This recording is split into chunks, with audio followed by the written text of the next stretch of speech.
So, philosophy, the philosophy of life, the principles, the values, the vision that you have and the goal that you've set are very important in your leadership. Character. Now, integrity commits to character over personal gain, people over things, service over power and position, principle over what? I can't hear you. Principle over? The longer view over the immediate. Living by conviction rather than convenience. This is key. Principle over popularity. This is a big thing because all of us are always under so much pressure to do what everybody does. When everybody is going downstream, for you, you choose to go upstream. It's like you're going in the opposite direction. Politicians are always about what people want. But when you don't give in to that, you say, no, for me, I live by principles, and you become a statesman. A statesman is more than a politician. Statesman, even if everybody is saying something and all going for it, said, no, this is the right thing. Later on, history or time vindicates you and say, you were right. All of us who were wrong. Now, not many people are ready to pay that price. Are you ready to pay that price? When all the students are going for something that you know is really wrong, and you are saying, no, for me, I'm going to stand for what is right. That's what makes you. When you start, you pass that test, ask your neighbor, will you stand for that kind of thing? Leadership? Everybody is saying this, for you, you're ready to say, no, this is not right. The right thing is this one. Can you ask loud? Okay, sometimes how sure are you that you're actually following the right thing? The conviction. That's where the conviction comes in, because the right is right in your heart. You know, I cannot lie, I cannot cheat, I cannot buy votes, I cannot steal. That's the way you know it. You always know it when you normally do it in the dark or when you're hiding. That's how you tell. When you're doing something right, you'll be doing it openly. But every time you have to do something in the private or that, then you know it is not what? Your conscience is telling you, you can't do that in the what? In the public. I'll come to the time of questions. You write them down. I know it is stirring you up. Now, if you cross the line of integrity or line of your values, whether by an inch or a mile, you are still out of bounds. So it means every time if the line of truth is in this side, every time you cross over the other side, that is already out of bounds. That's how integrity is. Because a small crack in the structure, take a structure like this one, a double-storied or many stories, once the foundation has a problem, a small crack, it affects the whole structure of the building. Even if the crack is very minor, the more weight, if you have a crack in the foundation and you continue adding more floors, what will happen to that crack? It will do what? That's what happens to your leadership. At the moment, your leadership is few people, meaning less weight, little weight. But the more you take on greater positions of responsibility, the weight on your character will show those cracks that you'd never. The cracks were there all along. But you see, when you are sitting, nobody sees your nakedness. But as you rise up, as the British say, the English say, the higher you go, the more you expose your. So when you are still, nobody sees all those small cracks. They're not. But when you are there up, the smallest thing you do, the newsman will be running after you. So in other words, it shows up and it shouts. It will be all over the news. So while you are still in these lower positions of leadership, they don't show. That's why God takes very long when he's dealing with leaders, because he wants to first deal with those what? Small cracks. Moses took so long. Joseph did. But in the private, you said, no, I can't do this. Daniel said, no, I can't do this. So that's what your part is today. Today, your time should be spent more on dealing with what? Cracks. kindly write it down. Today, my greatest responsibility now is to deal with those cracks in my character. Because that's the most important thing. If you don't, as soon as you start to rise up like this, all those cracks will come and they will really hit you hard. But now, the most important part is dealing with those cracks. Now, if you're consistent and do what is right in the little things, you are less likely to wander off morally. Because constantly you've said, no, I can't take money which is not mine. No, I can't not pay for exams. I have to keep my, the right. I will not pay this money to the lecturer. No, I cannot give in my body. My body? No. Obampa max obatompa? No, I'm not going to give you. Yeah? You remember Joseph? Yagamba nze ndi mulokole sigaba jalibu. Mrs. Potiphar. Mrs. Potiphar was upset. She put his foot down. And it cost him. You see the cost in living. Look at that. Joseph decided to live by conviction, not what? Convenience. Potiphar's wife was saying, if you accept this jalibu, I'll have power to release you. Oh, sure? Now, for somebody who does not live by convenience, who does not live by conviction, to say, okay, after all, I'm going to go. And then he would have accepted. And by the way, when you accept one jalibu, then the next will be a third, and then the fourth jalibu, then there will no longer be a jalibu. Because it becomes so delicious, and you can no longer stop. Okay? Now, when the baby is born, and the Potiphar said, this is not my, this is Joseph. Now it will be in problems later on.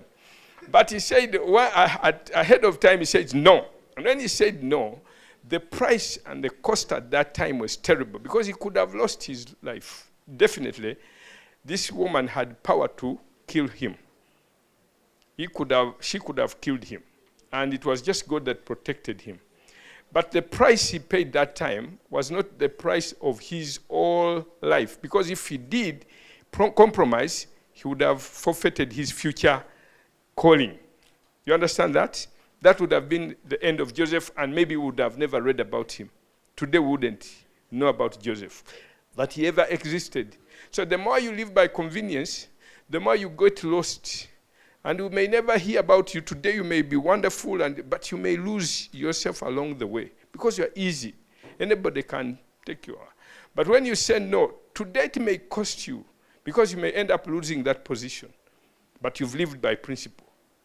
Later on, a decade maybe later, they said, there is a man, there is a woman who said, now that's how God works. You said, no, I'll stand for this, even if it cost me, and then some time passes. And then when you come back, you don't come at the level where you left. You come back at a very, very higher level now. Because your character now is strengthened, and you are now even better. If I could say no to Potiphar's wife then, when I was nothing and I was a slave, now I can't even compromise anymore. When Joseph came back, what was he? Prime Minister. Even Potiphar's wife was now under what? Under him. The day when Joseph's time came to be promoted, he didn't know. It started like the usual day. The sun came down. They were still slashing like a usual, time was slaves are slashing prisoners. And the SFC turns up in Ruzia. What is happening? SFC has been sent to collect who? Joseph. The Pharaoh has dreamt, and nobody has been able to what? To interpret the what? The dream. The day when God decides to promote you, he makes everybody foolish. And you are the only wise person. The Pharaoh dreamt, and nobody could interpret the what? The dream. This guy who had forgotten Joseph in prison for all that time, 2 years, said, oh, I am sorry. There is a young man who interpreted my dream. He's in Rosira prison. You see, God knows the time when your character is fully prepared now, and he can catapult you to the position he has always wanted. You've been able to pay the price. You've been able to say no to every temptation. And now the time has come for you to be catapulted into your ultimate position and calling. So that's what happened.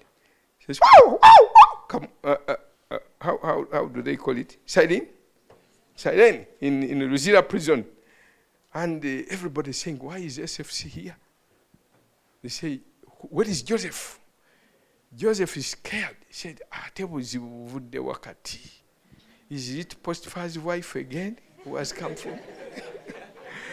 This time, the SFC, the people who have been sent to collect him, they don't even know the reason because they were not in the cabinet when the Pharaoh said, I dreamt. He didn't even know why they had collected him. They just whisked him away. And every prisoner was saying, what's the problem? So he was taken. And in those days, you don't stand before the king with your hair anywhere. You don't have any hair. In the Egyptian culture, that's what they had to shave all your hair here. So they are all shaving every. What is happening? They are not explaining. The king's command must be obeyed speedily. They are shaving every part of his body, and then afterward, he stands before the Pharaoh. Pharaoh says, are you Joseph? Yes, sir. I've heard that you can interpret my dream. He said, yes, sir. Dreams are interpreted by God. I dreamt 7 this, and says, Your Excellency, this is the meaning of the dream. 7 years of abundance, 7 years of what? Of famine. And he added what the Pharaoh did not ask. He said, let the Pharaoh appoint commissioners and a fund so that during the first 7 years, you collect food and store in the parishes, sub-counties, counties, districts, and by the time the 7 years end, you'll have. By the time he finished the explanation, it was as if he had been given a whole month to write a project proposal. And the Pharaoh was amazed and impressed. He said, wow, in a short time you've told us the problem and the what? Now that's what happens every time you say no. Tell your neighbor, every time you say no, because of the fear of God, you get divine wisdom. Because the fear of the Lord is the beginning of wisdom. So leaders who have the fear of God have such level of wisdom. In situations where everybody is perplexed, you have wisdom. You come with solutions which people can't think about. But for you to become part of you, that fear of God is, remember, wisdom is the application of knowledge. So God gives you knowledge, but he also gives you the interpretation of that knowledge. While others have degrees of a lot of knowledge, which is the accumulation of facts, for you have alongside that knowledge, you have wisdom. That means the application of that what? That knowledge. That is wisdom. The wisdom that comes from God is like that. When you decide to live by integrity, that's what happens. You get wisdom to deal with issues of life in a way that amazes everybody. That fear of God brings that wisdom. So when when Joseph finished, Pharaoh asked the vice president, now we have Yarupo, will you be able to do this? She said, oh, that is too profound, I can't. Right Honorable Nabanja, will you be able to? I said, no. Minister of Agriculture, who is it? Who is Minister of Agriculture now? Frank Tumwebazu. So all of them said, no, we can't. So he said, okay, now, Jessica, can you extend a little bit? Can you please extend? Joseph is going to come here, and now he's going to be the vice president. The day when Joseph was promoted, everybody knew because everybody was demoted one step. So Joseph, be here. Jessica, you go where Nabanja is. Nabanja, go where. So everybody was demoted. Say, why are we being demoted? Because Joseph has what? Been promoted. You see the point? But that only comes if you are ready to be consistent from now. You are ready to keep. How long has Joseph been able to do that? 13 years. 13 years have passed when Joseph has been working on character.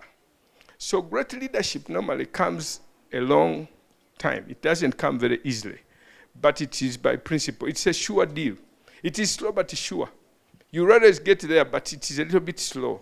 And human character doesn't want to, to delay that long. We want to quickly get into position to get how many followers on what? On TikTok, on Twitter. And then you end up saying wrong things sometimes, lying, cheating, when actually they're not the truth, and not knowing that every time you compromise on your way up, whatever you compromise on your way up will own you when you get there. Can you write that down? Anything you compromise into on your way up will own you, will trap you when you get up there, when you get into leadership. That's why you don't want to give any ground on your way up. Anything you compromise into on your way up will own you when you get there. Because the devil will be sure. Whose papers did you use?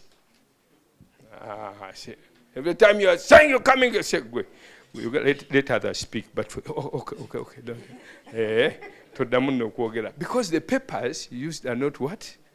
Were not yours. You can't. You see, integrity gives you confidence. Every time you compromise, you cannot have what? Confidence. Because you know the papers you're using are not what? Yeah. Or you have some skeleton somewhere. You know. Every time that woman comes, now when you are, that is the problem, that when you get there now, you'll have somebody who is owning your life, and you cannot be bold. So that is the issue consistently. Honesty is a habit you develop by doing the right thing all the time. All the time. All the time. The man who has no inner life is a slave to his surroundings. Inner life means, no, you live by what? Conviction. The surrounding doesn't change you. Whether it's dark, whether it's light. You are the same in the light or in the darkness. When they switch on the light, they find you upright. When in the darkness, you behave the same way as it is in the what? Yeah? You don't need a policeman. The policeman is inside. Kind of right. My policeman is inside. My policeman is inside me. He's the one who tells me, no, that policeman is the conscience. Yeah. Your conscience is your policeman. He's inside you. He's the one who says no, and when he says no, you don't. That inner life there. And you are not influenced by surroundings. People who don't have that inner light and stamina, they're easily influenced. Today, they call it, what do you call it, the young people? Peer pressure. Peer what? Peer pressure. Everybody is doing it, I should do it. Or they keep saying, well, you're out of fashion, going all outdated. And then you're easily giving in to those words. No. Now, integrity builds trust in people. If you know what you stand for and act accordingly, people can do what? Can trust you. You are not going to be swayed. They can trust you. They're not here, that guy. During the day, is here saying, hey, shouting this. Yet in the night, have you heard of such people? Yeah, so many. So many. So that's why God takes very long building your character so that when you get into position, people will not say, yabali olukwe mukuma lubugo lubale mubbe. That's in Luganda.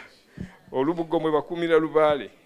So you keep keeping a lubugo when actually the lubale was already what? Taken. The gods were already taken. Huh? That is compromise. The degree to which you have developed your independent will in your everyday life is measured by your personal integrity. Independent will means in the meeting, when you are sitting as executive, as a team, you have the objective ability to say about Uganda. No, that is not right. You have an independent what? Will. Independent will is like a muscle. The more you use it, the more it what? It grows. Isn't that so? The muscle. It grows. That's why we don't encourage ladies to what? Because men will be scared. Now, because the more you use your muscle, the more it grows. Now, the independent will is like that. Every time today you say no, tomorrow you'll be stronger. Okay? The same temptation, when it comes tomorrow, you'll be stronger tomorrow. The third, it will be stronger. The fourth, but when you compromise, the opposite is true. You keep giving in ground, sooner or later, you have no stamina to stand for anything. Anybody who can't stand for anything will never stand for anything. That's what you become as a leader. You go everywhere, everybody goes. You don't want to be like that. No, that's not leadership. A leader is able to stand on something and goes against the tide, and people follow you and they trust you. We can trust him to take us all the way. We trust him, he will not compromise on the way. He cannot be changed because the convictions have grown. He has a strong will. Leaders in history always had a strong will. Jesus had a strong will. Martin Luther King, Jr., all leaders. You have to develop a what? A what? A strong what? Will. The will is the decision part of you. And I'll show it to you in the next session. I'll do a little bit more on that. But strong will is important. You won't fall for anything. You are ready to stand for what you speak it, you say it, and you leave it. When you speak, when you wake up, you are still saying the same thing. You're not easily swayed. If you are an effective leader of yourself, your discipline comes from where? It is a function of your independent will. Independent will. Somebody, you see something very good, some very beautiful girl, you sit with her, you say, no, she's really, but she's somebody's wife. Every time your mind says, no, mwana nga bamuunda. But you still say, but you know what? She's somebody's wife. You say, In Uganda, there are words that they talk about. Ndazizale naye ono banaye. And then yazala yono. Potiphar's wife comes and she's really nga buli lwayambala akutambulira mu mutima bw'ati buli lwakuba akakondo owulira nga akakubira muli naye no. That independent will. And you're working with her in the same what? Office. But she's Mrs. Who? But you work with her in the office, the same office. Ate basindika mu field mwembi nga balinga abakusindikidde kikemo kyennyini. So every morning you have to pray for special what? Grace. No, mukama mponya sitani, oh no. Yes, now the independent will grows like that, where you are saying no constantly. Yeah, that's what I'm saying. You are single and you know this is not right. So, you know, and it's especially daily, where you work with somebody in the office, in the field, and many times you go in those places and there's no even electricity. The hotel will say, now, you know, that's when the independent will that actually works. You'll be surprised how many leaders got allowed to go through that. You remember in Luke chapter 4 and Matthew chapter 4, it says the Holy Spirit led Jesus into the what? The wilderness to be tempted by the what? Who did? The Holy Spirit. When you are a mechanic and you have finished repairing the car, what do? You take it to a road what? A road test. So kanovugamuko. Bagitachi? Road test. So, akudira nyimugambe mukama kati akutwala ku road test. Buli obeera mu field obeera ku road test. Mugambe obeera ku road test awo. Road test eno yetuyamba okumanya ati oyo mugira mulinda. Yasuze yenna teyeebase. Now, that is the road test. The independent will. So your inner discipline becomes very important. Every day, after here, you see, when you finish university, you have accumulated a lot of knowledge. And much of that knowledge is in the what? In the head. And it sounds very ideal. You have so many ideals. Now, After here, you'll go into the field. Now, what you know by head, now you're going to put it in what? That's where the rubber meets the road. Akuna nyumga eno gyogenda kati yegenda okuba yo road test. Road test eyo gyoba wetegekera. Okay? That's where you are going to be prepared for greater exploits in life. The first day you appear in the office, somebody will come with a big envelope. A big envelope, and at that time you don't have rent, you have just started. The way it happens is the day when the landlord is shouting at you in the morning, when you are leaving, is when they bring the envelope at lunchtime. When you don't even have lunch, and you don't even know, the landlord said, olwaleero enkya totula mu nyumba yange. And somebody comes with a big what? Envelope. So you are either going to say no, or you say, thank God. So what will be your response? So you are a disciple and a follower of your deep values and their source. And you'll have the will, integrity to subordinate your feelings, your impulses, your moods to those what? To those values. Okay? A successful leader has the habit of doing the things that failures don't like. The successful people also don't like them either, but their dislike is subordinated to the strength of their personal principles and life purpose. Your life purpose, chiprotiki. Chiprotiki, chiprimo. They are constantly subordinating their feelings, their impulses, their desire for food, their desire for sleep, their desire, and say, no, I have a goal, I have to become a gold medalist. That is a constant. A leader, a gold medal leader, this time not in the athletics, but in your field now. You'll become a gold medalist. Tomorrow, Your Excellency may become, actually, our Excellency, the President of Uganda. But look at the price that you pay along the way. You start here, you test it. Power is good now. You go into life. And tests start one after what? Time. And God is destined that this one is actually one day going to become what? The president of what? Of Uganda. And now the test started the next day. And the ladies are ready to do anything at your bidding. Money. And those three, WWW, we'll talk about them in the next session. The test of a what? Of a leader. WWWFFFGGG. I'll talk about them in the next session because our time now is done. So, let me end with this. Politics is built on popularity to get elected. That is why it is very, very difficult if you make politics a career to build what? Character. Is that true? If you are political,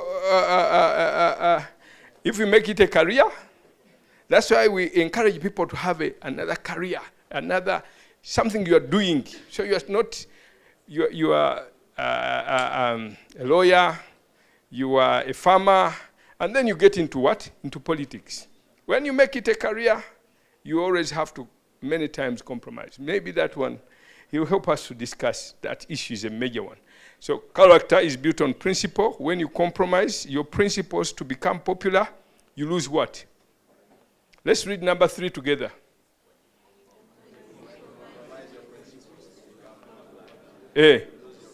Can we say it again?